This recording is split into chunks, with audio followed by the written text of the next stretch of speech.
திருமலை திருப்பதி தேவஸ்தானம் ஆழ்வார் திவ்ய பிரபந்த செயல்திட்டம் ஆண்டுதோறும் திருப்பாவை தொடர் சொற்பொழிவுகளை பல்வேறு இடங்களில் ஏற்பாடு செய்து நடத்தி வருகின்றார்கள்.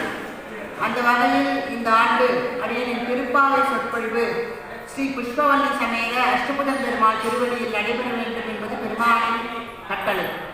எம்பெருமானின் கட்டளையை அடியேன் சிரமன் கொள்கின்றேன். நேற்றைய பாசுரத்திலே நாயகனாய் நின்ற அந்த நந்தகோபருடைய காவல் காப்பான், தோரண வாயில் காப்பான், வாசல் காப்பான் ஆகியோர்களை எழுப்பினார்கள். இன்று அரண்மனைக்கு உள்ளே செல்கிறார்கள். இன்றைய பாசுரம் 17வது பாசுரம். அம்பரமே தண்ணீரே சோரே அறம் செய்யும், அம்பரமே தண்ணீரே சோரே அறம் செய்யும் எம்பெருமான் நந்த கோபாலா எழுந்திராய் கொம்பனாக்கெல்லாம் கொழுந்தே குல விளக்கே எம்பெருமாட்டி யசோதாய் அறிவுராய் அம்பரமூடருக்கு ஓங்கி உலகளந்த உம்பர் கோமானே முழங்கால் எழுந்திராய் செம்பொன் கடலடி செல்வாபல தேவா உம்பியும் நீயும் உறங்கேலொரெம்பாவாய். அற்புதமான பாசுரம். அம்பரமே தண்ணீரே சோரே, துணி தண்ணீர் சோறு இவற்றையெல்லாம் அற செய்யக்கூடிய எம்பெருமானாகிய எங்களுடைய எசமானனான நந்தகோபாலா அப்படின்னு சொல்றார் இதுல ஆண்டாள். இந்த பாட்டில் முறைப்படி எப்படி எழுப்ப வேண்டுமோ அதுபோல கண்ணனுடைய தகப்பனாராகிய நந்தகோபரை எழுப்புகின்றார். எப்படி எழுப்புகின்றார்? எடுத்த உடனே நந்தகோபரை எழுந்திருக்கோ அப்படின்னு சொல்லல. அம்பரமே தண்ணீரே சோரே அறம் செய்யும் எம்பெருமான் நந்தகோபாலா எழுந்திரா என்று சொல்லுகின்றார். இந்த பாசத்தில் எழுப்புற பொழுது அவர் செய்த நல்ல செயல்கள், தர்மத்தை பின்பற்றி செய்த அற்புதமான செயல்கள், அந்த செயல்களை சொல்லி அவரை பாராட்டி எழுப்புகின்றார். பாராட்டுவதற்கும் ஒரு மனசு வரணும் இல்லையா? தனக்கு மாமனாராக வரப்போகின்ற நந்தகோபருடைய புகழை பாடுகின்றார் இந்த இடத்துல. அம்பரமே அப்படின்னு சொல்றார். அம்பரமே தண்ணீரே சோரே. அம்பரம்னா வஸ்திரம், வஸ்திரம்னா துணி. இந்த துணிகளை நாமெல்லாம் எப்படி தானம் பண்ணுவோம்? யாராவது வருஷத்துக்கு ஒரு முறை வந்து நாங்கள் ஹோம்லேருந்து வந்திருக்கோம், உங்களுடைய பழைய துணிமணிகளை இருந்தால் கொடுங்கோ அப்படின்னு சொல்லுவோம். நாம் நிறைய மூட்டை முட்டையாக கொடுத்தனுப்போம். அந்த மாதிரி பழைய துணிகளையோ கிழிந்த துணிகளையோ எல்லாம் தானம் பண்ணலையா? நல்ல புது ஆடைகள், புத்தம் புது ஆடைகள், அப்படிப்பட்ட ஆடைகளை எல்லாம் ஏழை எல்லோர்களுக்கு தானம் செய்தார். யாரு? நந்தகோபர். தண்ணீரே, தண்ணீர் பந்தல் அமைத்து, தண்ணீரை நம்ம காசு கொடுத்து வாங்குறோம் அப்படின்னு ஒரு 50 வருஷத்துக்கு முன்னாடி நினைச்சு பார்த்துப்போமா? தண்ணீரை நம்ம காசு கொடுத்து வாங்குறோம். அந்த காலத்துல தண்ணீரை போய் யாராவது காசு கொடுத்து வாங்குவானா? தண்ணீர் எல்லா இடத்துலையும் இருக்கும், வீட்டுக்கு வீடு கிணறு இருக்கும். அப்படிப்பட்ட இடத்துல தண்ணீர் பந்தல் வைத்து திருவிழா காலங்களிலே வேற ஊர்லேருந்து இன்னொரு ஊருக்கு திருவிழா பார்ப்பதற்கெல்லாம் வரும்போது அவர்களுக்கு, அந்த பக்தர்களுக்கு தாகம் தீர்ப்பதற்காக தண்ணீர் பந்தலை எல்லாம் அமைத்து கொடுத்தவர் நந்தகோபர். அடுத்தது சோரே, அது போல அன்னதானம், அன்னதானம் செய்தார். போதும்னு சொல்லி நிறைவா சொல்ற ஒரே தானம் எதுன்னா, எனக்கு போதும் வயிறு ரொம்பிடுது அப்படின்னு மனிதன் திருப்திப்படக்கூடிய ஒரு செயல் எதுனா சாப்பிடுறது. அதை போதும் என்று சொல்லி திருப்திப்படும் அளவிற்கு அந்த அன்னத்தை தானமாக செய்தார். அப்படிப்பட்ட தானங்களை எல்லாம் செய்ததுனால தான் மகனாகிய கிருஷ்ணனும் தானம் செய்தார். அப்பா எவ்வளியோ அதே போல மகன். இப்போ நம்ம சொன்னோம்ல, அப்பாவுடைய ஜீன் அப்படியே வந்திருக்கு. அப்பாவுக்கு என்னெல்லாம் வியாதி இருக்கோ, டயாபெட்டிஸ் இருக்கு, பிபி இருக்கு, அதெல்லாம் எனக்கு வந்தது அப்படின்றது அது வேறு விஷயம். ஆனால் அப்பாவினுடைய குணங்கள், எல்லா விதமான நல்ல குணங்கள் நந்தகோபர்கிட்ட அந்த எல்லா நல்ல குணங்களும், எல்லா நல்ல குணங்களும் கிருஷ்ணருக்கு வந்திருக்கு. அம்பரமே தண்ணீரே சோரே அறம் செய்யும் அப்படின்னு சொல்ற பொழுது இந்த இடத்துல திரௌபதிக்கு வஸ்திரதானம் கொடுத்தார் கிருஷ்ண பரமாத்மா. அந்த சபையிலே துச்சாதனன் குடில் உரியும் பொழுது அவள் மானத்தை தானத்தை காப்பாற்றுவதற்காக துணியா அப்படியே கொடுத்துட்டே இருக்கார். வஸ்திரம் கொடுத்து கொடுத்து கொடுத்து கொடுத்து அவனால் இழுத்து இழுத்து இழுத்து ஒன்றுமே பண்ண முடியல. அப்படி கோவிந்தா ஆதி மூலமே ஜெகநாதா பரமாத்மா அப்படின்னு கிருஷ்ணனை நோக்கி கையை கூப்பி, 2 கையும் கூப்பி, எனக்கு இனிமே எதுவுமே கிடையாது, என் கையில் எதுவுமே இல்லை, என்னை ஒருவன் நீதான் காப்பாற்ற வேண்டும் என்று பூரண சரணாகதி செய்தாள் திரௌபதி. அப்படிப்பட்ட அந்த சரணாகதி செய்த திரௌபதிக்கு வஸ்திரத்தை தானமாக கொடுத்தார் கிருஷ்ணர். அடுத்து தண்ணீரைன்னா இருக்கக்கூடிய எல்லா பசுமாட்டுக்கும் நேரம் அறிந்து தண்ணீர் கொடுப்பார். அந்த கறவைகள் எல்லாம், எல்லா கறவைகள், ஆடு மாடு, பசு மாடு, எருமாடு, கண்ணுக்குட்டி எல்லாத்துக்கும் நம்மளே சொல்லுவோம்ல, தண்ணி காமிச்சியா மாட்டுக்கு, மணி 2வது அப்படின்னு சொல்லுவாங்க மாடு வச்சிருக்கிற வீட்டில். அந்த தவறாம தண்ணீரை கொடுத்து அந்த பசுமாடு கன்றுகளுக்கு உண்டான அந்த தாகத்தை எல்லாம் கணித்தான். அடுத்தது சோறு. சோறு எப்படி கொடுத்தான் கண்ணன்? கோவர்த்தனகிரிக்கு சோரை படையலாக போட சொன்னதே கிருஷ்ணன் தான். மழை வருவதற்காக இந்திரனுக்கு நாங்கள் படையல் போடுவோம், அதனால நாங்கள் இந்திர விழா நடத்துவோம் வருஷா வருஷம் அப்படின்னு கோபர்கள் எல்லாரும் சொல்லும் பொழுது, இந்த கோவர்த்தனகிரி மலை தானே எங்களுக்கு மரம் இருக்கு, அது செடி இருக்கு, பழம் இருக்கு, காய் இருக்கு, மாடு கன்றுகளுக்கெல்லாம் உணவு தரக்கூடியது இந்த கோவர்த்தனகிரி மலை தான். அதனால அந்த மலைக்கு படையிடுங்கன்னு சொல்லி கிருஷ்ணன் சொல்லி அந்த மலைக்கு சோறிட்டான். அதன் பிறகுதான் இந்திரனுக்கு கோபம் வந்து மழையா பொழிதான் அந்த கோவர்த்தனகிரியே குடையாக பிடித்தான் என்பெருமான். அப்படி திரௌபதிக்கு வஸ்திரதானம், பசுமாடுகளுக்கெல்லாம் தண்ணீர் தானம், கோவர்த்தனகிரி மலைக்கு சோறு தானம். அப்பா எப்படியோ மகன் அப்பழி அப்படின்னு அப்பாவை முன்னிட்டு கொண்டு இந்த இடத்திலே ஆண்டாள் எழுப்புகின்றார். அப்படியெல்லாம் தானம் செய்த சிறந்து விளங்கக்கூடிய அறம் செய்யும் எம்பெருமான் நந்தகோபாலா, எனக்கு மாமனாராக வரக்கூடியவரே எழுந்திரு அப்படின்னு சொல்றார். அவர் தூக்க கலத்தோடு இருக்கார்.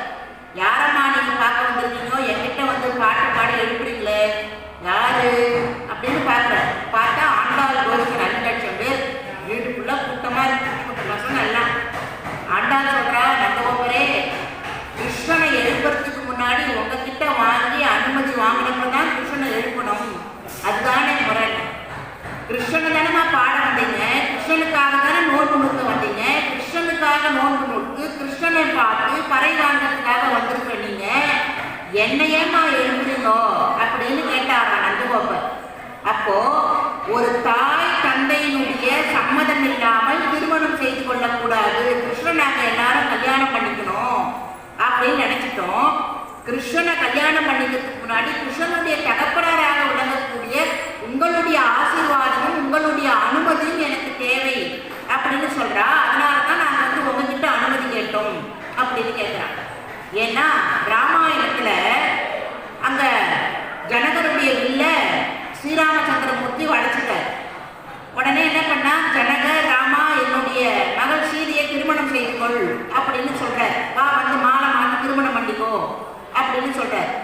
அப்ப ராமன் என்ன சொன்னாரா, வில்லை முறிப்பதற்கு மட்டும்தான் எனக்கு உரிமை உண்டு, என்னுடைய ஆச்சாரியர்கிட்ட சொல்லுங்க திருமணம் அல்ல, திருமணம் என்னுடைய அப்பாவினுடைய திருவடியை தொடாமல் உங்க மகனுடைய திருக்கையை நான் பிடிக்க மாட்டேன்னு சொல்லிட்டார். என் அப்பாவினுடைய ஆசீர்வாதம், என் அப்பாவினுடைய வாழ்த்தும் அந்த சம்மதமும் இருந்தால்தான் உங்களுடைய மகள் சீதையை நான் கல்யாணம் பண்ணிப்பேன். நீங்க முறைப்படி என்னுடைய குருநாதராக ஆச்சாரியராக விளங்கக்கூடிய விஸ்வாமித்திரர்கிட்ட போய் சொல்லுங்க, என் மகளை ராமனுக்கு நான் திருமணம் செய்து கொள்ள விருப்பப்படுறேன், நீங்க உங்க ராஜா கிட்ட போய் சொல்லுங்கன்னு அவர்கிட்ட சொல்லுங்க. அவர் போய் எங்க அப்பாட்ட சொல்லுவார், எங்க அப்பா சம்மதித்த பிறகுதான் நான் சீதையை திருமணம் செய்து கொள்வேன். என்னை வளர்த்த, என்னை பெற்ற என் தந்தையாருடைய திருவடிதான் எனக்கு முதலில் முக்கியம், அவருடைய திருவடியினுடைய ஆசீர்வாதத்தோட தான் நான் சீதையினுடைய கரத்தை பிடிப்பேன்னு சொன்னார். அதான் இந்த இடத்துல ஆண்டாள் சொல்றா. அதுபோல கண்ணனை கல்யாணம் பண்ணிக்கிறோம்னா கண்ணனுடைய தகப்பனாராக விளங்கக்கூடிய நந்தகோபர் நீங்க சாதாரண ஆள் கிடையாது. அறம் செய்தீர்கள், தண்ணீர் அறம் செய்தீர்கள், சோறு அறம் செய்தீர்கள், வஸ்திர தானம் செய்தீர்கள், இப்படி எல்லா அறச்செயல்கள தானம் கொடுக்கக்கூடிய அந்த செயலை கொடுத்தீங்க. அதுவும் பழுதில்லாத தானம். ஏதோ கிழிஞ்சு போன துணியோ, இல்லை நேற்று வச்சிருந்த சாதமோ, இல்லை முந்தா நாள் தண்ணியோ, 4ஆம் நாள் தண்ணியோ, கெட்டு போன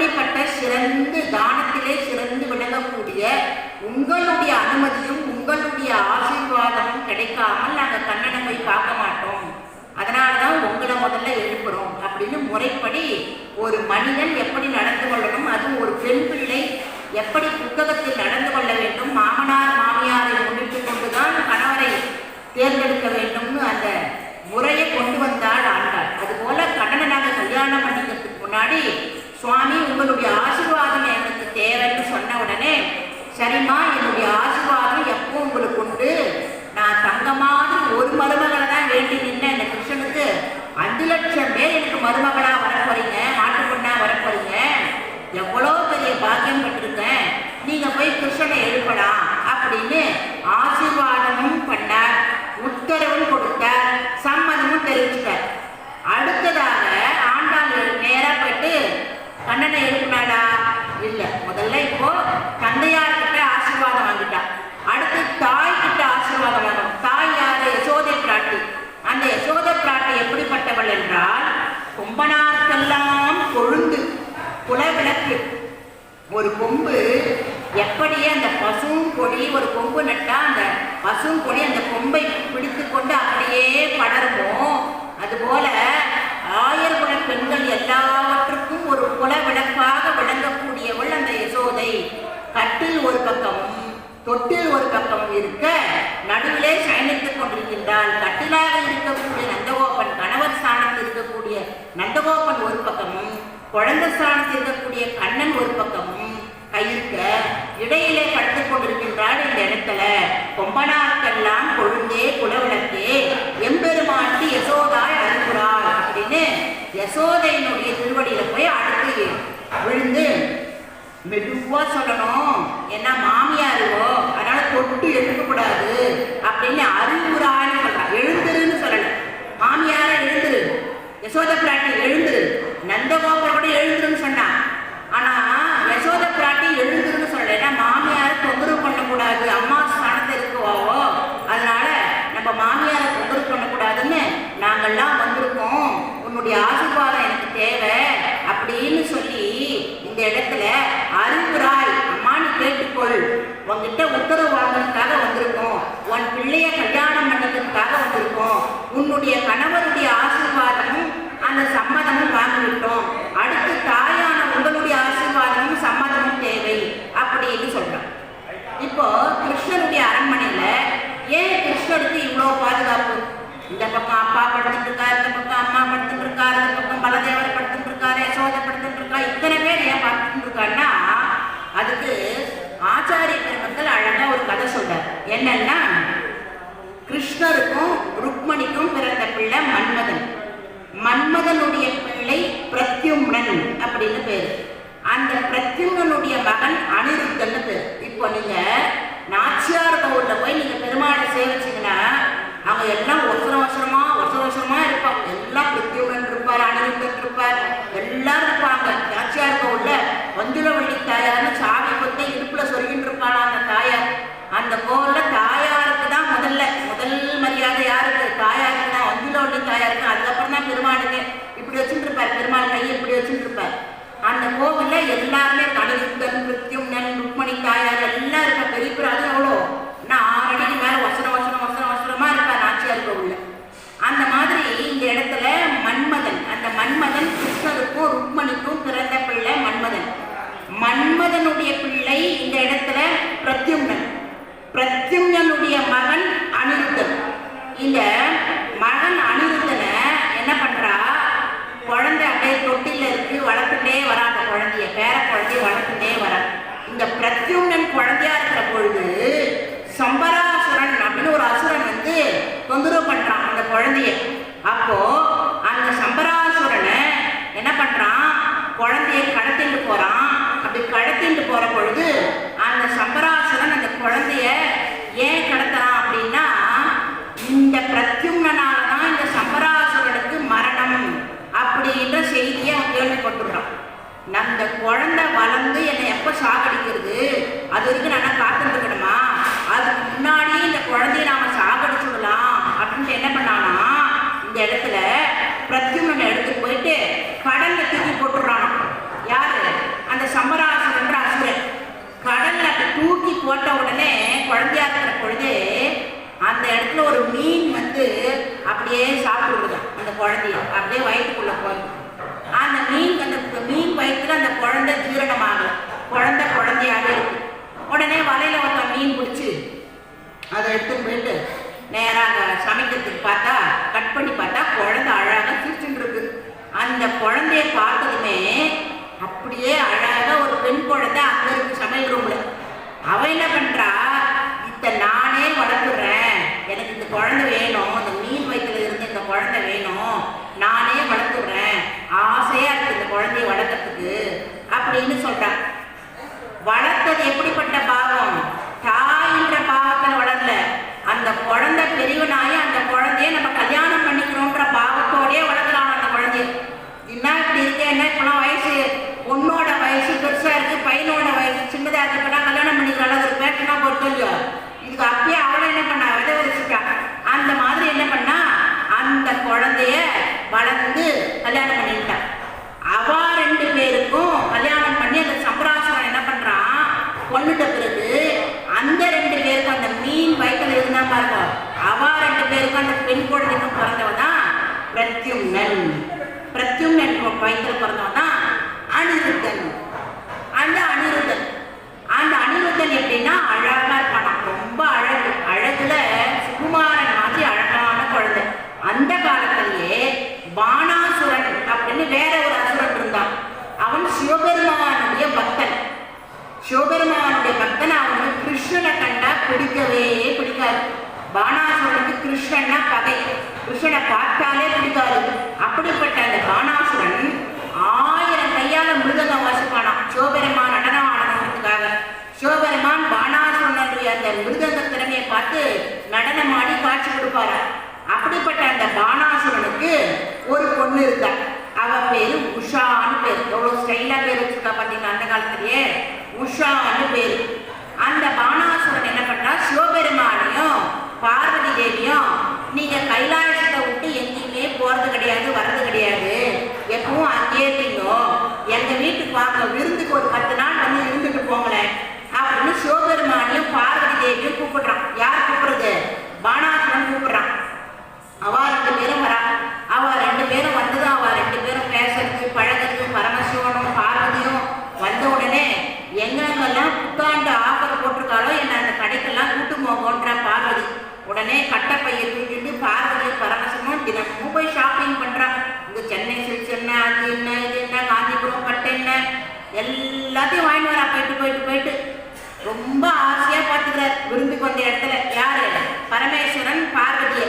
இந்த குழந்தைய பார்க்கறது, உஷா பார்க்கறது, ஐயோ எவ்வளோ ஆசையா பார்த்துக்கிற பார்வதியை பரமசிவன், எனக்கும் இந்த மாதிரி ஆசையா பார்த்துக்கிற மாதிரி ஒரு வீட்டுக்காரர் அப்படிதான் எவ்வளோ நல்லா இருக்கும் அப்படின்னு பார்க்குறா. நல்ல வயசு வந்த பொண்ணு. அந்த பொண்ணு, என்னம்மா குழந்தை, என்ன யோசிக்கிறேன்? உங்களை பரமசிவன் என்னென்னா பார்த்துக்கிறார், ஷாப்பிங் கூட்டு போறார், நீங்க என்ன கேட்டாலும் வாங்கி தர, இதுக்கே இவ்வளோ காசா இருக்கு, அதுக்கே இவ்வளோ காசா இருக்குன்னா கேள்வியே கேட்கல, இவ்வளோ அன்பா பார்த்துக்கிறாரு.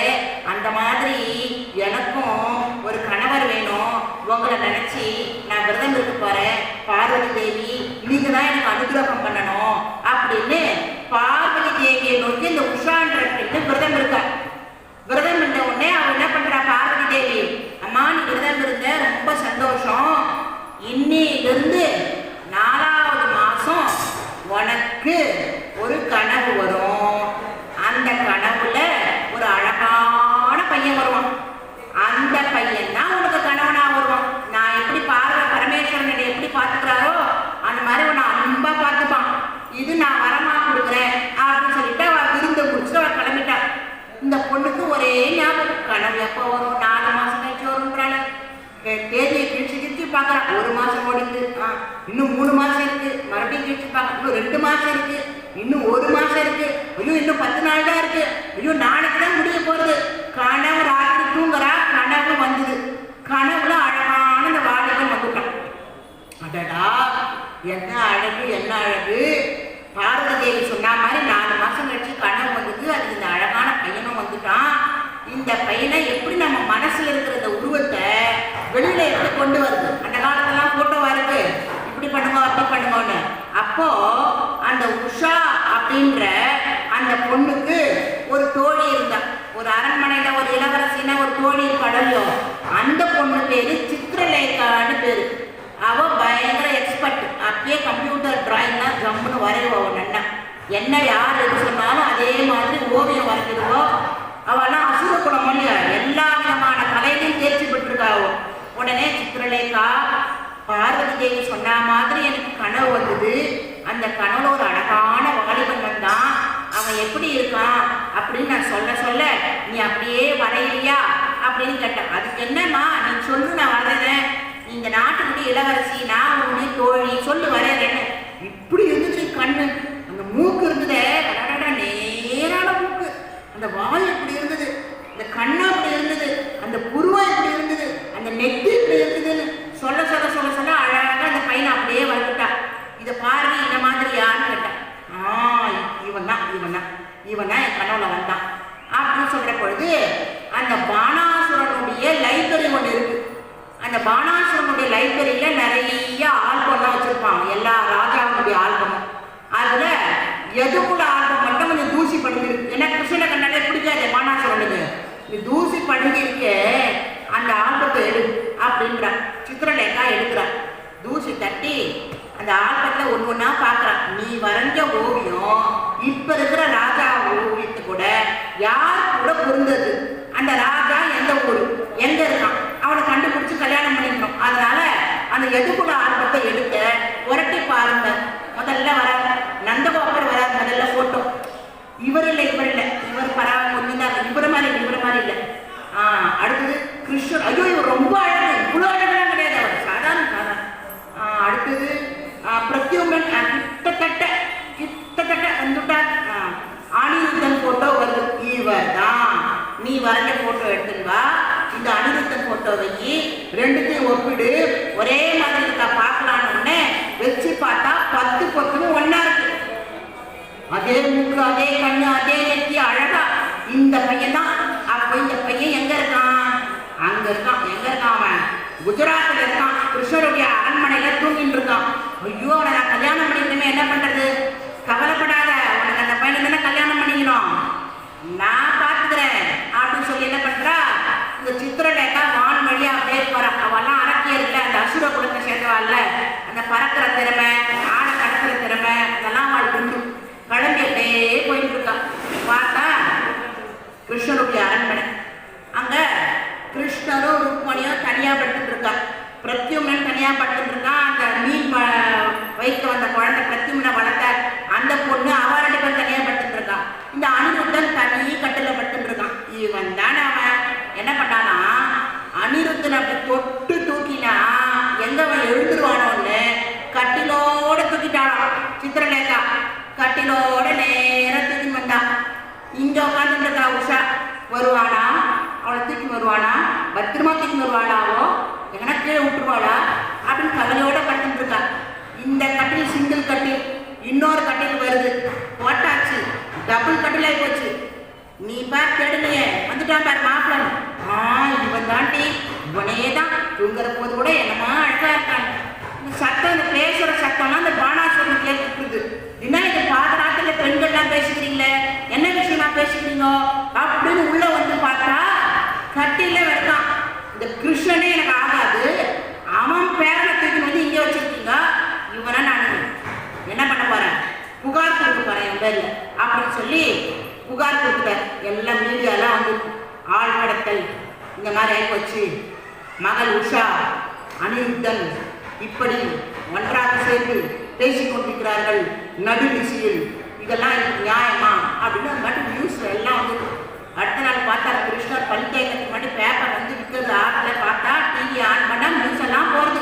எல்லாரும் ஃபோன் பண்ணி கேட்குறான், என்ன கிருஷ்ணா உங்க பேரன் அந்த பானாசுரனுடைய பொண்ணு உஷா கூட நடுராத்திரில பேசிட்டாடாமே, இதெல்லாம் கேள்விப்படும் போது நீங்க என்ன நினைக்கிறீங்க, பம்பு பேசுறா எல்லாரும். உடனே கிருஷ்ணன் சொன்னாராம், சின்ன வயசுல நான் பண்ணாதான் என் பேரன் பண்ணிட்டு போறான், தாத்தாவுடைய ஜீவன் கொஞ்சமாவது பேரன் இருக்காதா, இதெல்லாம் பெரிய விஷயமா பேசாதீங்க அப்படின்னு சொல்லி சமாதானப்படுத்துறாராம்.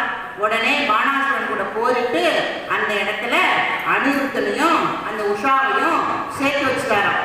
அதனாலதான் இந்த இடத்துல சொல்றா, இப்படி அந்த அனிருத்தன் எதிர்காலத்துல எந்த காவலும் இல்லாம தனியா படுத்துட்டு இருக்கிறதான அந்த சித்திரலேகான்னு ஒருத்தி வந்து கட்டின்னு போனா, அந்த மாதிரி கிருஷ்ணனை யாரும் கடத்திடக்கூடாது அப்படின்றதுக்காக தான் இத்தனை பேர் லைனா படுத்துட்டு காவல் காத்துட்டு இருக்காளாம். எல்லாரும் யசோத, நந்தகோப, பலராம எல்லாம். இப்ப யசோதையை எழுப்பிட்டா. யார்? ஆண்டாள். அம்மா நீ தான் ஆசீர்வாதம் பண்ணணும், கிருஷ்ணனை பார்க்கணும். இத்தனை நாள் நாங்கள் ஒவ்வொரு வீட்டா ஒவ்வொரு ரகமா பெண்கள்லாம் எழுப்பி நோக்கு நுக்குணம் எழுதுவா, நோக்கு நுக்குணம் எழுதுவான்னு சொல்லி வந்தோம். இப்போ வந்துட்டோம், கிருஷ்ணனை பார்க்க போறோம். வாடி நம்மளாம் கிருஷ்ணனை பார்க்க போறோம். அவ அப்பா கிட்டையும் சம்மதம் வாங்கிட்டோம், அவ அம்மா கிட்டையும் சம்மதம் வாங்கிட்டோம். அடுத்து கிருஷ்ணனை தான், அடுத்து கிருஷ்ணனை தான் போய் பார்க்கலாம் அப்படின்னு ஆர்வம் எல்லாருக்கும். கிருஷ்ணனை படுத்துட்டு இருக்கான், அவனை எழுப்பலாம் அப்படின்னு பார்த்தா அந்த இடத்துல எம்பெருமாட்டி யசோதாய் அறிவுராய் அப்படின்னு சொல்லிட்டு அடுத்து பார்த்தா கிருஷ்ணன் தான் படுத்துட்டு இருக்கான். அப்படின்னு நினைச்சு என்ன பண்ணானா, அம்பரம் ஊடறுத்த ஓங்கி உலகளந்த உம்பர் கோமானே உறங்காது எழுந்திராள். அம்பரம் ஊடறுத்த ஓங்கி உலகளந்த அவதாரம் எடுத்தியே. அப்போ அம்பரம் என்ன? வானம். அந்த வானத்துல அப்படி கிழிச்சுட்டு போச்சு இல்லையா உன் காலு, அப்படி கிழிச்சுட்டு போற பொழுது அங்க இருக்கக்கூடிய தண்ணீர் எல்லாம் அப்படியே கொட்டிட்டு உன் திருவடியில பட்டுது. உன் திருவடியில பட்ட அந்த தண்ணி தானே கங்காவா உங்க பூமியில போடுறது. சிவபெருமான் தானே கங்காவா விட்ட. அப்படி அம்பரம் ஊடறுத்த உம்பர் கோமானே. உம்பர் கோமானே ஏன் உம்பர் கோமானே? உம்பர்னா தேவர்கள். தேவர்கள் எல்லாம் வேண்டிக் கொள்ள, இந்திரன் வேண்டிக் கொள்ள நீ என்ன பண்ண, அங்க குழந்தையா போயிட்டு தானம் கேட்டு வாமனாவதாரம் எடுத்து அப்புறம் உலகளந்த. நாங்கள்லாம் ஆயசுகள், நாங்க எழுப்புறோம் எழுந்துக்காம தூங்கலாமா? அப்படி எழுந்துக்கணும். ஏன் தேவர்கள் வந்து எழுப்புனாதான் நீ எழுந்துப்பியா? நாங்கள்லாம் வந்து எழுப்புனா எழுந்துக்க மாட்டியா? நாங்கள்லாம் ஆயசுங்க, உன்னையே நினைச்சு உனக்காக நோக்கு நோக்கத்துக்காக இப்படி ஒவ்வொருத்தையா எழுப்பிட்டு இருக்கோம். எங்களெல்லாம் பார்த்தா உனக்கு இறக்கமே வராதா? தேவர்களை பார்த்தாதான் இறக்கம் வருமா? உம்பர் கோமானே உறங்காது எழுந்திராள் அப்படின்னு சொல்றா. பார்த்தா அந்த இடத்துல கிருஷ்ணன் எழுந்துக்கல.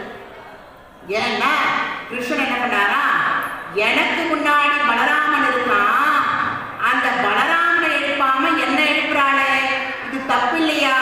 இவாளுக்கு தெரியல. ஆயிரம் வருஷத்துக்கு என்ன பண்ணிட்டா, அப்பாவை எழுப்புனா அம்மாவை எழுப்புனா அடுத்து கிருஷ்ணன் தான் நினைச்சிட்டா. பக்கத்துல பலராமன் படுத்துட்டு இருக்கான்னு இவாளுக்கு தெரியல. அப்புறம் இன்னொரு எழுந்து கேள்வியே. சரி பக்கத்துல இன்னொரு கால் பார்த்தா செம்பொன் கழனடி செல்வா பலதேவா. செம்பொன் கழனடி தங்கத்தாலான அழகான பண்டைய போட்டு இருக்காராம். யாரு? பலராமர். அப்படிப்பட்ட பலராமரை செல்வா, செல்வான்னா பெருமானுடைய திருவடியை, திருவடி செல்வத்தை எங்களுக்கெல்லாம் கொடுத்த மூத்த பிள்ளையாக விளங்கக்கூடிய பலதேவா எழுந்திரான்னு சொல்றான். இந்த கம்சன் என்ன பண்ணா, தேவதையினுடைய கர்ப்பத்துல பிறக்கக்கூடிய 6 குழந்தைகள் என்ன பண்ணா, சாகடிச்சுட்டான். 7வது கர்ப்பம் எது? பலராமர். பெருமான் பலராமர் அந்த திருவடி வச்ச உடனே தான் அடுத்து 8வது கர்ப்பமா இருக்கக்கூடிய கிருஷ்ணன் காப்பாற்றப்பட்டான். அப்ப பெருமானை காப்பாற்றுறதுக்கு உன் திருவடிய முதல்ல தேவகி வயிற்றுல பதிச்சதுனாலதான் கிருஷ்ணன் அழகா பிறந்தான். எந்த விதமான பிரச்சனை இல்லாம, எந்த விதமான சண்டை சச்சரவும் இல்லாம, எந்த விதமான பாதகம் இல்லாம அழகா பிறந்தான். அப்படி அவன் அழகா பிறக்கிறதுக்கு காரணமா இருந்தது பலதேவா உன்னுடைய திருவடி. உன்னுடைய திருவடிய தேவகி வயிற்றுல நீ முதல்ல பதிச்சதுனாலதான் கிருஷ்ணன் பிறந்தான். அப்படிப்பட்ட பலதேவா எழுந்திரா. நாங்க தெரியாம முதல்ல கிருஷ்ணனை எழுப்பிட்டோம். கிருஷ்ணனுக்கு அண்ணனா இருக்கக்கூடிய நீ இருக்க முதல்ல அதை கவனிக்கல. ஏன்னா நாங்க அறிவொன்றும் இல்லாத ஆய்வுலத்து மக்கள். எங்களுக்கு யாரை முதல்ல எழுப்பணும், யாரை முதல்ல எழுப்பக்கூடாதுன்னா எனக்கு தெரியாது. அப்பா அம்மா எழுப்பிட்டோம், அடுத்து பையன் நினைச்சிட்டோம். அண்ணன் நீ படுத்துட்டு இருக்க போட்டிருக்கு, அதனாலதான் கிருஷ்ணன் எழுந்துக்க போட்டிருக்கு. அண்ணன் கிட்ட முதல்ல பர்மிஷன் வாங்கணும் அப்படின்னு சொல்றான். ஏன்னா இந்த இடத்துல ராமாயணத்துல விஸ்வாமித்திரர் காட்டுக்கு போற பொழுது முதல்ல விஸ்வாமித்திரர் போறார், அதன் பிறகு சீதை போறார், அதன் பிறகு யார் போறார்? லக்ஷ்மணன் போறார். அப்ப ஆவுமான்னு சொல்லுவார். அந்த ஆவுமானா இந்த மாதிரி இந்த கடாட்சத்தோடு தான் நம்ம பெருமாளை சேவிக்கணும், பெருமாளுடைய திருவடியை பின்பற்றணும்னு வேதம் சொல்லக்கூடிய அந்த 3 எழுத்து. அப்படி புருஷகாலத்தை சொல்லக்கூடிய பிராட்டி, அந்த பிராட்டி லக்ஷ்மணன் ஆதிசேஷனுடைய அம்சம். விஸ்வாமித்திரர் வந்து பார்க்குற பொழுது அங்கே கர்ப்பையான ஒரு புல்ல பாய் மாதிரி போட்டு, ராமா லக்ஷ்மணா இதில் நீங்கள் 2 பேரும் தூங்குங்கோ அப்படின்னு சொல்லிட்டு போற. பார்த்தா லக்ஷ்மணர் மேல படுத்துட்டு இருக்காராம். யாரு? ராமன். ஏன்? லக்ஷ்மணர் ஆதிசேஷன் அவதாரம். அந்த காட்சி தான் நேற்றே சேவிச்சார் இல்லையா? கௌசல்யா சுப்ரஜா ராமபூர்வா சந்தியா பிரவர்த்ததேன்னு அந்த ஆதிசேஷன் மேல படுத்து கொண்டிருக்கக்கூடிய சைனகோலத்தை சேவிச்சனே. அப்படிப்பட்ட பலதேவா, உன்னை எழுப்புகின்றோம், உன் தம்பியை நீ எழுப்பி ஆசீர்வாதம் பண்ணணும். எங்களுக்கெல்லாம் வந்து ஆசீர்வாதம் பண்ணி உம்பியும் நீயும் உறங்கேரோ ரப்பாவா. நீ தூங்கலாமா? நீ தானே காவல் காத்த, கர்ப்பத்திலே நீ காவல் காட்டல. 6 குழந்தை பிறந்தது. 7வது பலராமன் என்ன பண்ண? அப்பவே பெருமாள் கர்ப்பத்திலிருந்து எடுத்து ரோகிணி வயிற்றுல செலுத்திட்டார். கம்சன் வந்து கேட்டான், 7வது குழந்தை என்ன ஆச்சு? அபாஷன் ஆகி போச்சுட்டான். கருச்சிதை வாய்ப்போச்சு. அந்த காலத்துல கருச்சிதை நடைபெறதுலாம் இயற்கையா நடைபெறதுலாம் 10 15 இருக்கும். நடுவில் 2 3 போச்சுமா தெரியல எனக்கு அப்படின்பா. அந்த மாதிரி கருச்சிதை வாய்ப்போச்சு அப்படின்னு சொன்ன உடனே கம்சன் வாயை திறக்கலையா. அடுத்தது 8வது கர்ப்பம். 8வது கர்ப்பத்தினாலதான், அதுல பிறக்கக்கூடிய பிள்ளையினாலதான் உனக்கு மரணம் சம்பவிக்கும் அப்படின்னு சொன்னார் இல்லையா அசரீரி. அதனால 8வது பிள்ளைன்னு சொல்லக்கூடாது, 8வது கர்ப்பம்னு சொல்லணுமா. 8வது கர்ப்பம் தான் கிருஷ்ணன். அப்படி அந்த கிருஷ்ணன் பிறக்கிறதுக்கு முன்னாடி உன் திருவடி அந்த தாயினுடைய கருவறையில வச்சதுனாலதான் கிருஷ்ணன் எந்த குறையும் இல்லாம பிறந்தான்.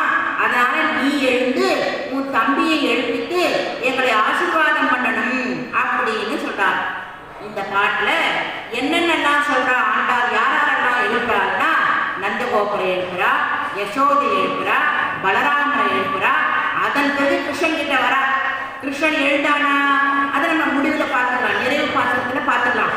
பகவான் எல்லா விதமான தானங்களும் பண்ணிருக்கின்றான். அம்பரமே பகவான் வஸ்திர தானம் பண்ணான். திரௌபதியினுடைய வஸ்திரத்தை கௌரவர்கள் இழுக்கும்பொழுது அந்த கௌரவர்களுடைய மனைவிமார்கள் கழுத்தில் இருக்கக்கூடிய நூலெல்லாம் தானாக அபகரிக்க பரமாத்மா அப்பவே சங்கல்பம் பண்ணிட்டானா. திரௌபதிக்கு வஸ்திரத்தை விருத்தி பண்ணிட்டேன். விருத்தினா நிறைய நிறைய நிறைய கிடைக்குது. முக்கால்வாசி இந்த பாசுரம் ஆங்கில புத்தாண்டு முதல் நாள் தான் வரும். எவ்வாறு வேற வராது மற்ற நாள்ல. ஆனா ஆங்கில புத்தாண்டு அன்னைக்கு வரும். பெருமாள் பாருங்க எப்படி அமைச்சிருக்காரு. நம்மளுக்கு என்ன வேணும்? வாழற வாழ்க்கைக்கு அம்பரம், தண்ணீர் வேணும், சோறு வேணும், வஸ்திரம் வேணும், இருப்பிடம் வேணும். இதெல்லாம் பகவான் கொடுக்கணுன்றதுக்காகவே இந்த புத்தாண்டு முதல் நாள் எவ்வளவு அழகா இந்த பாசனம் அமைஞ்சது பாருங்க. அந்த மாதிரி பகவான் திரௌபதியினுடைய மானத்தை காப்பதற்காக வஸ்திரதானம் பண்ணலாம். அதன் பிறகு யஜ்ஞம் முடிந்த பிறகு ரிஷி பத்தினிகள் கொண்டு வந்த அந்த அன்னத்தை 11,000 பிள்ளைகளோடு யஜ்ஞம் பண்ணிட்டு இருக்கா. குழந்தைகள்லாம் மாடு மேய்க்க வந்து கிருஷ்ணன் கூட, கிருஷ்ணா பசிக்கிறதுடா. முனிவர்கள்லாம் அங்கே யாகம் பண்ணிட்டு இருக்கா. அங்கே நிறைய நிறைய வச்சிருப்பா எல்லாம் சாப்பிட்றதுக்கு. நீங்கள் போய் கேட்டு சாப்பிடணும். முனிவர்கள் கிட்ட அந்த குழந்தை போனவுடனே, நாங்களாம் யாகம் பண்ணிட்டு இருக்கோம், தொந்தரவு பண்ணாது, போ அப்படி போ அப்படின்னு சொல்லிடுறா. அந்த ரிஷிகளுடைய பத்தினிமார்களா இருக்கா. அவகிட்ட போயிட்டு கிருஷ்ணன் அமிச்சான், எங்களுக்குலாம் ரொம்ப பசியா இருக்கு, கிருஷ்ணனும் பசியோட இருக்கான், ஏதாவது சாப்பிடறதுக்கு தான் வாங்கிட்டு சொன்னான். கிருஷ்ணன் வந்துருக்கானா? கண்ணு காட்டுல வந்துருக்கானா? இந்த யஜ்ஞம் பண்ணி என்ன பிரயோஜனம்? அவன் வயிற்றுக்கு நேரா கொடுப்போன்ட்டு அந்த உணவெல்லாம் எடுத்து எடுத்து கொடுத்தாலும் அந்த பிள்ளைகள் கிட்ட ரிஷி பத்திரிகள்லாம் அப்படி கொடுத்த கிருஷ்ணனுக்காக கொடுத்தாத கிருஷ்ணன் கிட்ட எடுத்துன்னு வந்து கொடுத்த உடனே அந்த பசங்க என் பேரை சொல்லி கேட்டீங்களா, உன் பேரை சொன்னப்பதான் எடுத்து எடுத்து கொடுத்தா. அப்ப எனக்கு தானே சொந்தம்னு நினைக்காம 16,000 பிள்ளைகள், அந்த பிள்ளைகள் எல்லாருக்கும் அந்த உணவை பங்கிட்டு பங்கிட்டு கொடுத்தானா. அப்படி பகவான் அன்னதானமும் பண்ணா, வஸ்திரதானமும் பண்ணா, தண்ணீர் தானமும் பண்ணா. பாரத யுத்தத்துல அர்ஜுனுடைய குதிரைகளுக்கு தண்ணீர் தாகம் எடுத்த பொழுது அந்த இடத்துல ஒரு பூமியில ஒரு கட்டு தட்டினானா பெருமாள். அப்படியே அந்த தண்ணீர் குளிச்சு எடுத்துதான். குதிரைகள்லாம் அந்த தாகத்தோடு இருந்த குதிரைகள்லாம் அந்த நீரை குடிச்சு தாகத்தை தீர்த்து கொண்டுதான். அதனால தண்ணீர் தாகமும் பண்ணான். குருட்சேத்திர பூமியில அத்தனை சைன்யங்கள் குதிரைகள் தாகத்தால் தடுத்த போது பரமாத்மா பாண்டிகிட்ட கொடு அப்படின்னு சொல்லி தன் கையில வாங்கிட்டு பானத்தை வச்சு பூமியில ஒரு தட்டு தட்டினானா. அப்படியே அந்த பூமி பிளந்து தீர்த்தமா வந்துதான். அதனால தீர்த்ததானம், வஸ்திரதானம், அன்னதானம் எல்லாமே கிருஷ்ணனும் பண்ணான். அப்பா எப்படி பண்ணாரோ அதே போல அவனும் பண்ணான். அம்பரமே, தண்ணீரே, சோரே, அறம் செய்யும்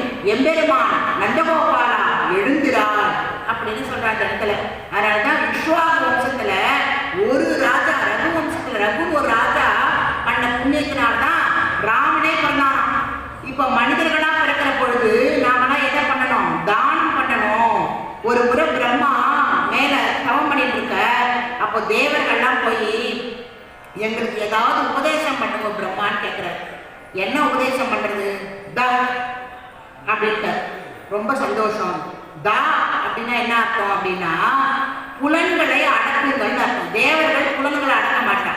புலன்களை அடக்காட்டினால்தான் ஊர்வசி, மேனகா, திலோத்தம ஏதோ பெண்கள் பேரெல்லாம் ஆச்சாரம் பண்ணிட்டு, அதனால புலன்களை அடக்கணும். நீ அந்த தான்ற எழுத்து புலன்களை அடக்கணும், போ அதை பண்ணுங்க.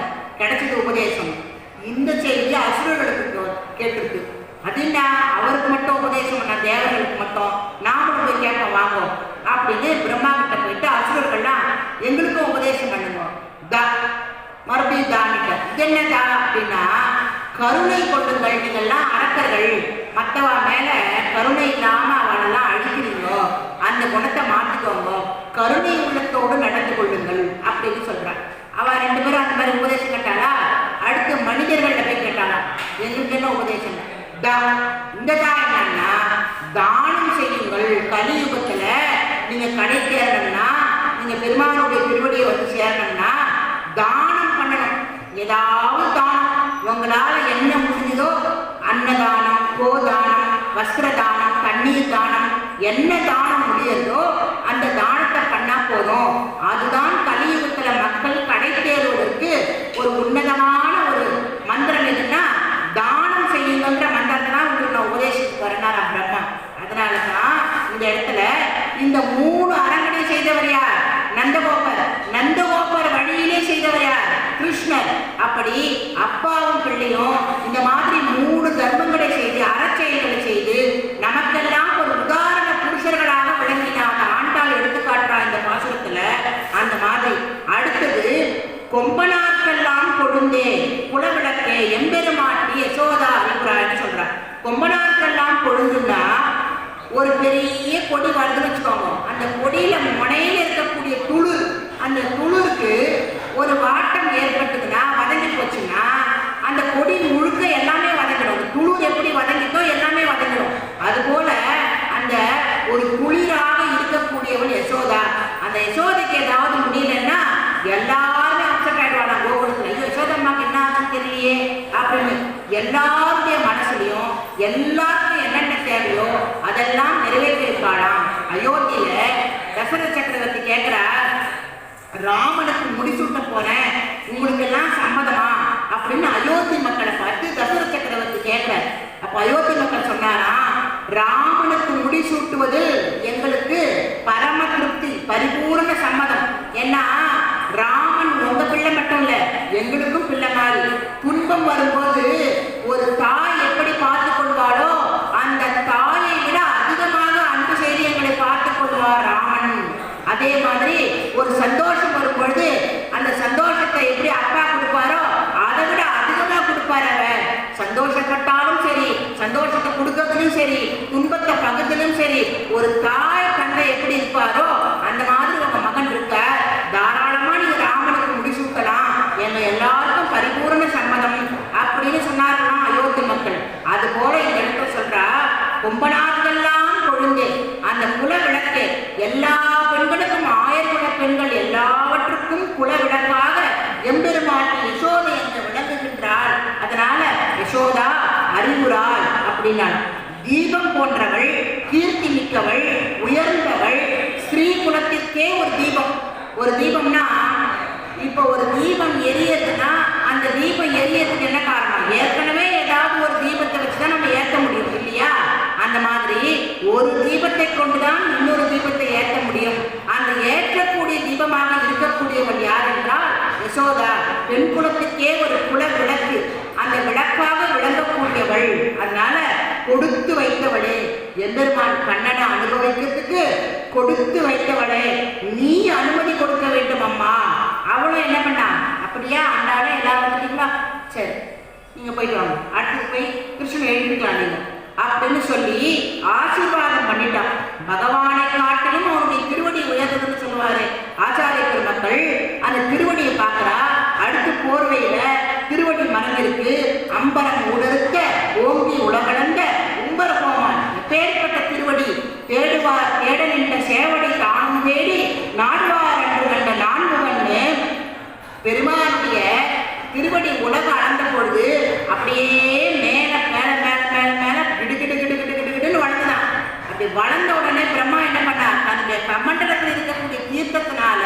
பெருமானுடைய திருவடியை அப்படி அரம்பினாராம். அது பிரம்மலோகத்திலேன்னு தப தப தப தபன்னு விழுந்தது. ஏற்கனவே பூமியில் இருக்கிற தண்ணி, அந்த தண்ணியும் சேர்ந்து இந்த தண்ணியும் சேர்ந்து வேக வேக வேகமா வந்துதான்.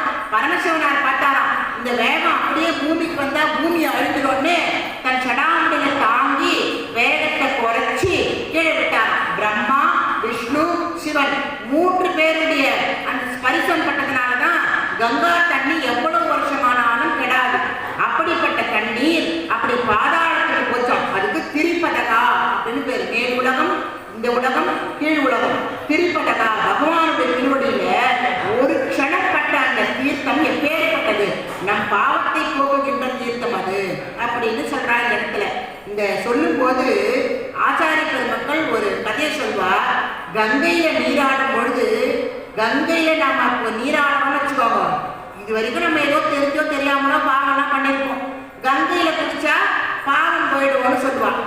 இப்போ என்ன பண்ணானா, பார்வதி தேவியும் பரமசிவனாரும் மேலேருந்து பார்க்குறாங்க கைலாய மலையிலேருந்து. சுவாமி, கங்கையில குளிச்சா பாவம் போயிடும்னு சொல்றாள், எல்லாரும் உண்மையிலே பாவம் போயிடுமா? இல்லை போகாதுன்னுட்டார். யாரு? பரமசிவன். போகாதுன்னுட்டாராம். ஏன் சுவாமி அப்படி சொல்றீங்க அப்படின்னா, அதுக்கு ஒரு காரணம் இருக்கு, நான் சொல்றேன், நான் சொல்ற மாதிரி நீ செய் அப்படின்னு காதுல ஒரு விஷயத்த சொன்னாராம்.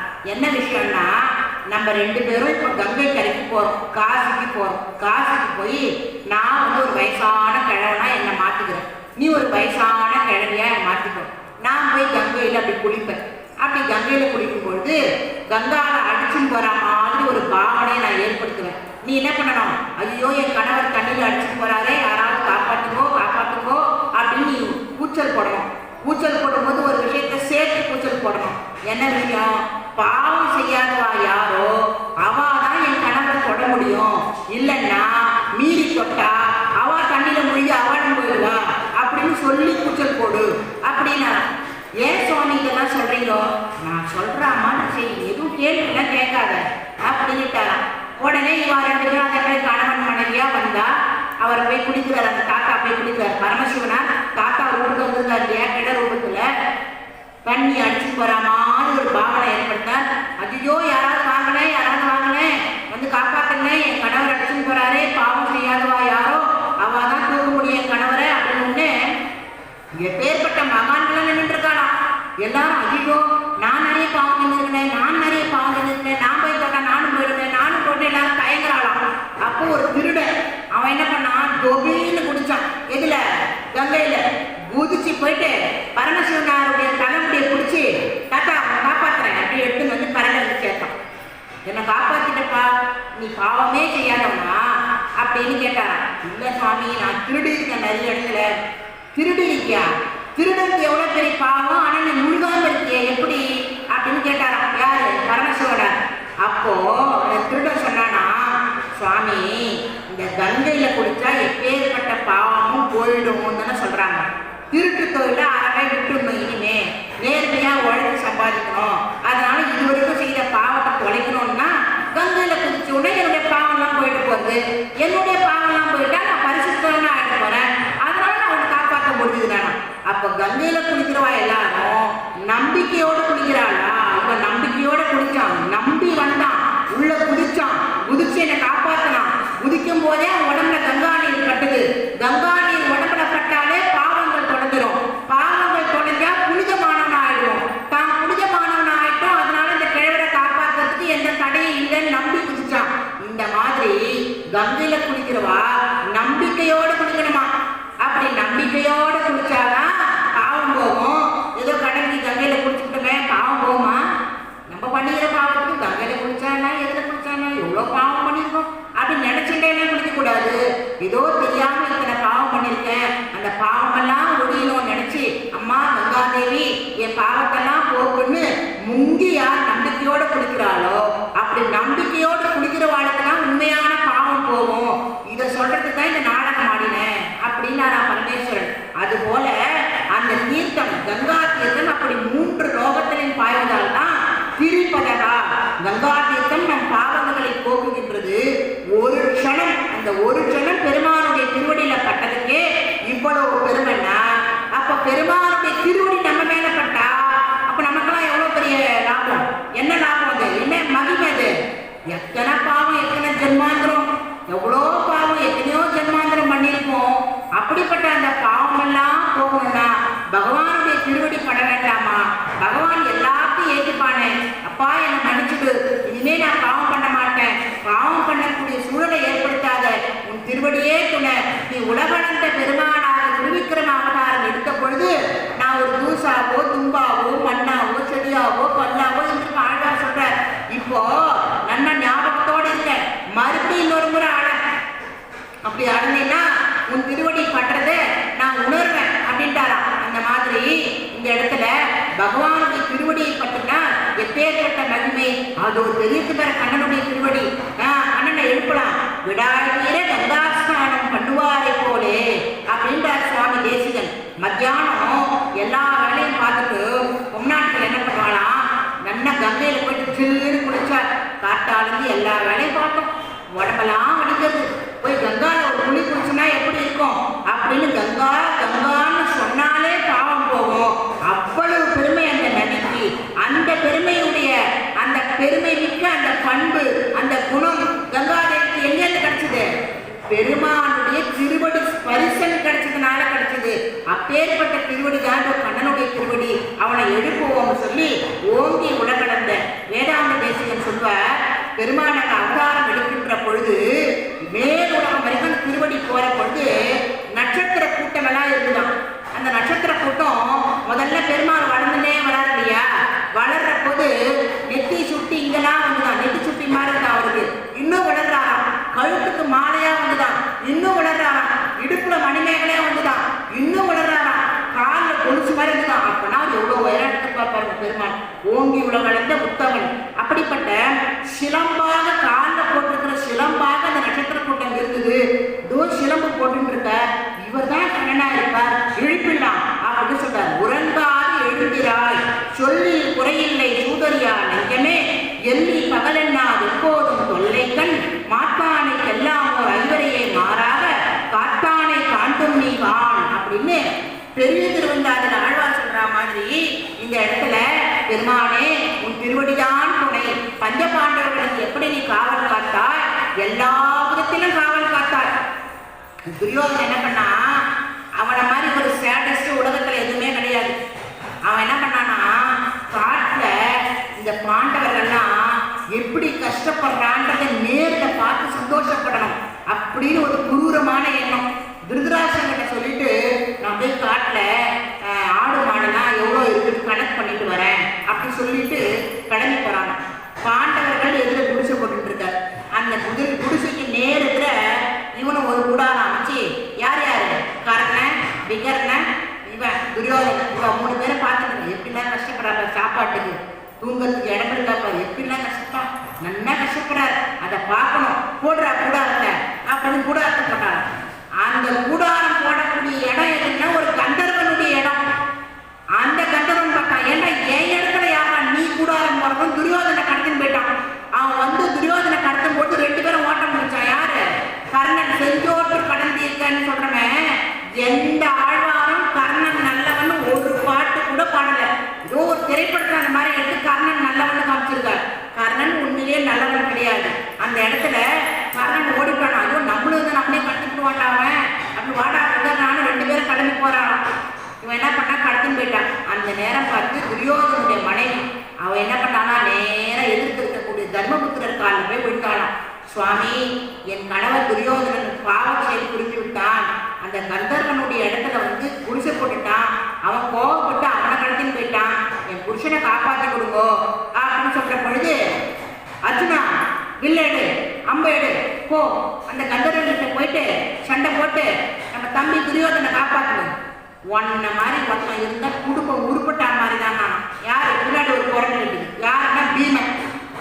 அவன் எப்பேற்பட்ட அவன் அயோக்கியாவன், நம்மளுக்கு உரிய பங்கு கூட கொடுக்காம சூதாடி ஒன்ன எப்படிலாம் சூழ்ச்சி பண்ணி நம்ம சொத்தெல்லாம் அகபரிச்சுட்டு உன்னுடைய மனைவி நம்ம மனைவியினுடைய அந்த வஸ்திரத்தை இழுத்து அவமானப்படுத்தி என்னெல்லாம் பண்ணாம அவன் எப்படிலாம் போறான். விட நீயே அவனை காப்பாற்ற சொல்ற. ஒன்ன மாதிரி ஒருத்தன் போதும் குடும்பம் உருட்டா மாதிரிதான்.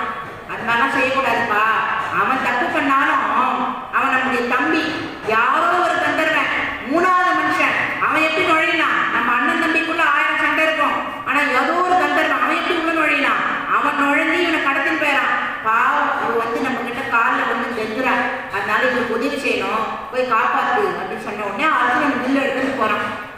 அந்த கந்தர்வன்கிட்ட.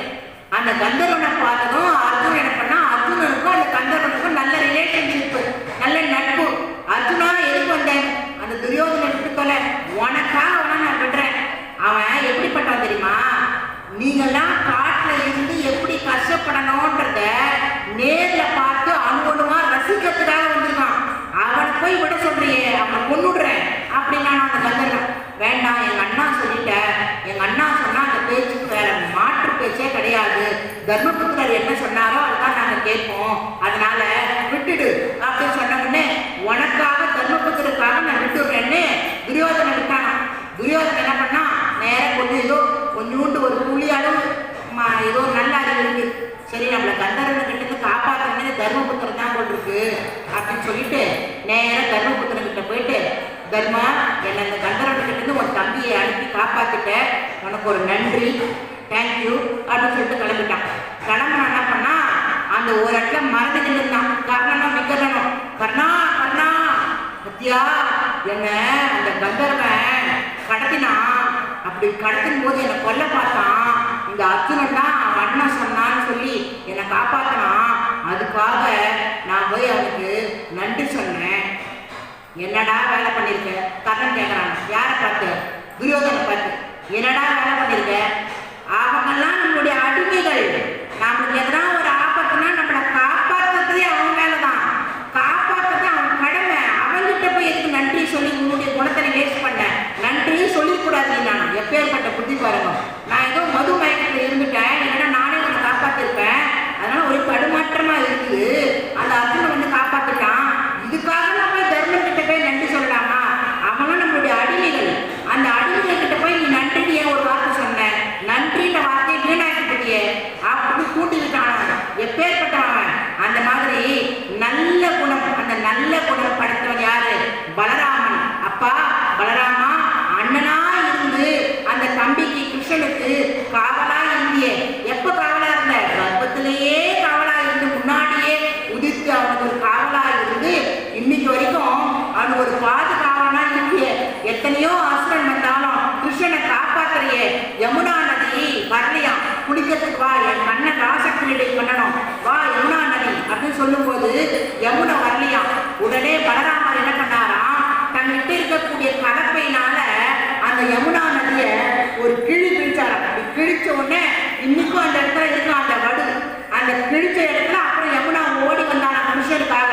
அந்த மாதிரி யமுனிய வரவழைச்சது யாரு, இந்த பலராமர் தானே, உன்னுடைய அண்ணன் தானே, கிருஷ்ணா உன்னுடைய அண்ணன் தானே, அதனால உங்க அண்ணனை எழுப்பாம உன்னை எழுப்பிட்டோமோ, அதனால தான் நீ எழுந்துக்கலையோ அப்படின்னு சொல்றாங்க.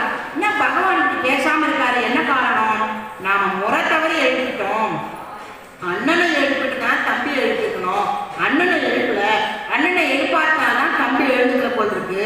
அதனால செம்பொற்கழலடி செல்வா பலதேவா உம்பியும் நீயும் உறங்கேலோர் என்பாவாய், செம்பொல் கழலடி பலராமனுடைய திருவடியை கொண்டாடுகின்றார்கள் இந்த இடத்துல. அப்படி கொண்டாடுற பொழுது எப்படிப்பட்ட திருவடி, செம்பொன் அப்படியே சிவந்த பொன்னாளாகிய தண்டையை மாட்டின்றிருக்க எப்பேற்பட்ட திருவடி, பெருமானை காக்கக்கூடிய திருவடி. கம்சன் என்ன செய்தான், தேவகி கர்ப்பத்தில் பிறக்கும் குழந்தைகளை எடுத்து கல்லிடை மோத, அதே மாதிரி கிருஷ்ணனுக்கும் ஆயிடக்கூடாதுன்னு முன்கூட்டியே பிறந்தவனுக்கு கைங்கரியம் பண்ணியே, குழந்தையிலே கர்ப்பத்திலே கைங்கரியம் பண்ணியே, எப்பேற்பட்டவன், கீர்த்தி மைந்தன்னு சொல்லக்கூடிய அந்த 6 குழந்தைகளை சாகடிச்சானு. ஆனா கிருஷ்ணனை சாகடிச்சிடுவானோன்னு பயந்தானே அங்க அம்மா தேவகி, அவ பயக்க போக்கினாலே, ஒரு தாயினுடைய பயத்தை போக்கிய மூத்த பிள்ளை அல்லவா நீ, எப்பேற்பட்ட பிள்ளை நீ வந்து பிரவேசித்தால் அல்லவா கிருஷ்ணன் பூரணமாய் வாழ்ந்தான், கிருஷ்ணனை வாழ வைத்து திருவடி உன்னுடையது அப்படின்னு பலராமனுடைய திருவடியை எல்லாரும் கொண்டாடுகின்றார்களாம். அப்படி பலராமன் பிறந்த வேளை அந்த கிரகத்துல எல்லாமே சுபமாக நடந்தது. லக்ஷ்மணனாய் பிறந்த பொழுது கைங்கரியம் செய்தார். அதுவும் லக்ஷ்மணன் எப்பேற்பட்ட கைங்கரியம் பண்ணான் தெரியுமா, காட்டுக்கு போன்னு சொன்ன உடனே அப்போ நித்ராதேவி வந்தாலும் தூங்கத்துக்கு, யாருக்கிட்ட, உனக்கு தூக்கம் கொடுக்க போறேன் அப்படின்னு வந்தாலும் நித்ராதேவியை பார்த்து லக்ஷ்மணன் சொன்னாராம், என் அண்ணா ராமனுக்கு நான் கைங்கரியம் பண்ண போறேன், 1 நாள் 2 நாள் இல்லை, 14 வருஷம் எங்க அண்ணா எத்தனை நாள் காட்டுல இருக்காரோ அத்தனை நாளும் அவருக்கு நான் கைங்கரியம் பண்ண போறேன், தொண்டு பண்ண போறேன். அந்த தொண்டுக்கு தூக்கம் ஒரு தடையா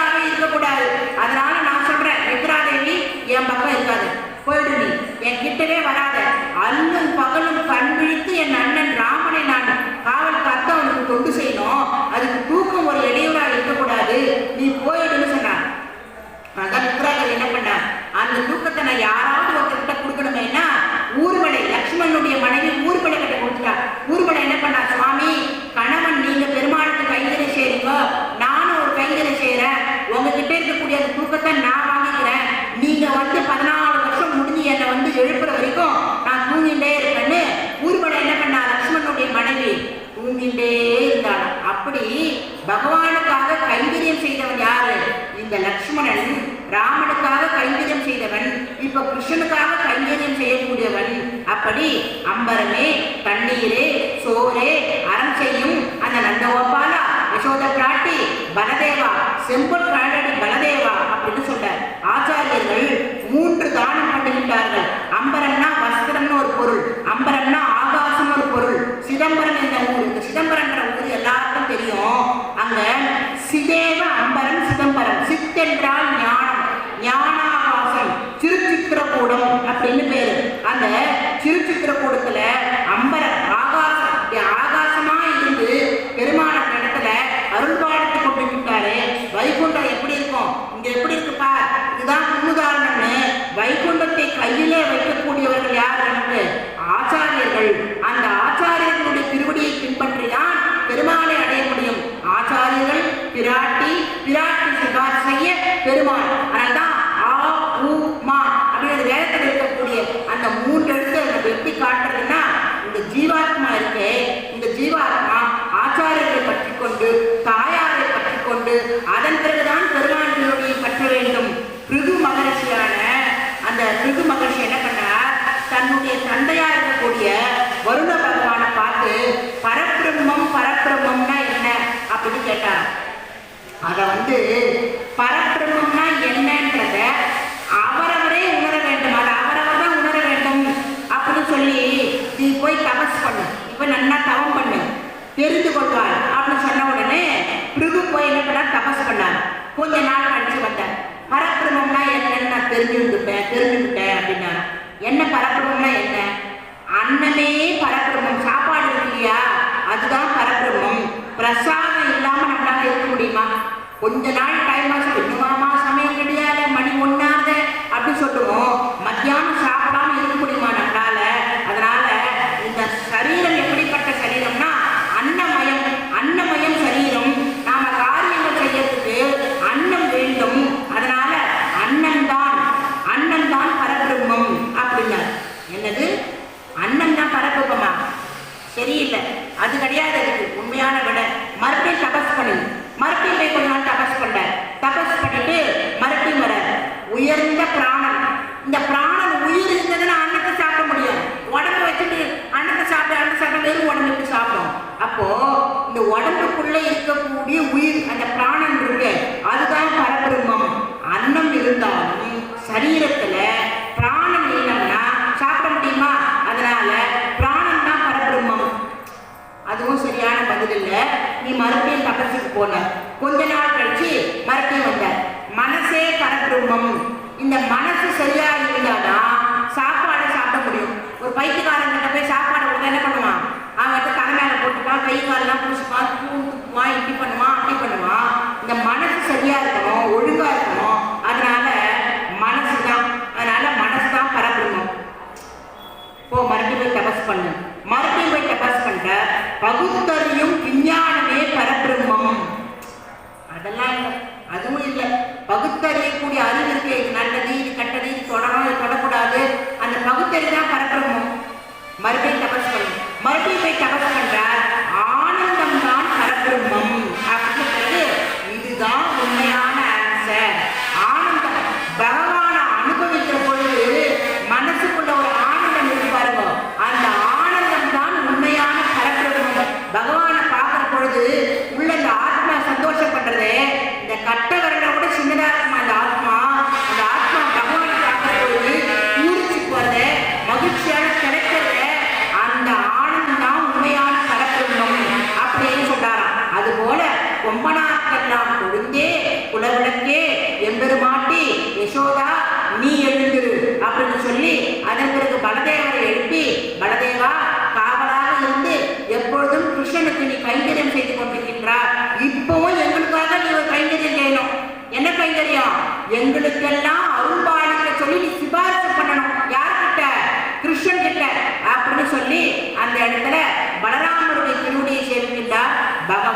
திருவிக்கிரமனாய் உலகளந்த அந்த பெருமானை அங்க சேவித்து, அப்பா உலகளந்த பெருமானே எங்களையெல்லாம் காப்பாற்றுவாயாக, எங்களுக்கெல்லாம் அருள் பாலிப்பாயாக, கண்ணை திறந்து பாரு அப்படின்னு ஆண்டாள் சொல்ல, கிருஷ்ணன் கண்ணை திறந்தாரா இல்லையா?